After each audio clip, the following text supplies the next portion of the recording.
পরকীয়া বাড়ছে কেন? এদেরকে কি তাহলে সাধু বলা চলে না, নাকি সাধুরা পরকীয়া করে না? এটার উত্তর তো আমার দেখুন, ভগবান শ্রীমদ্ ভগবদ গীতায় তার 4টি আশ্রমের কথা বলেছেন। ব্রহ্মচর্য, গারস্থ, বানপ্রস্থ, সন্ন্যাস, 4টি আশ্রমের কথা বলেছেন এবং প্রত্যেকটিকে ভগবান সম্মান করেছেন। এমন নয় যে ব্রহ্মচর্যকে ভগবান সম্মান করেননি, গারস্থ করেছেন, গারস্থকে সম্মান করেননি, বানপ্রস্থকে করেছেন, তা করেননি। প্রত্যেকটি এক একটি ধাপ।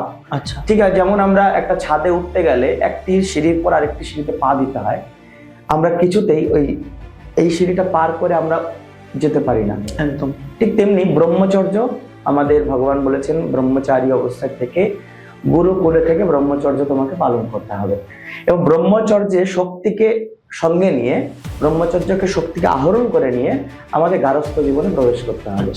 গারস্থ জীবনকে ভগবান বলেছেন, সেই গারস্থ জীবনে ভগবান মহাদেব এবং পার্বতী বিরাজিত। তারপরে বলেছেন একটা টাইম পরে তুমি গারস্থকে শেষ করে দাও, সমাপ্ত করো, বানপ্রস্থে যাও। বানপ্রস্থ অর্থাৎ সমস্ত মানে বাড়ি হোক, সম্পত্তি হোক, সেগুলো ছেলে বা সন্তানের উপর ছেড়ে দিয়ে তুমি তোমার সহধর্মিনীকে নিয়ে বা সহধর্মিনী স্বামীকে নিয়ে বনে চলে যাবেন। এটা হচ্ছে বানপ্রস্থ। আর তারও কিছু পরে বানপ্রস্থ তুমি ছেড়ে দাও, তখন স্বামী এবং স্ত্রী আলাদা হয়ে যাবেন। এটা হচ্ছে সন্ন্যাস। কিন্তু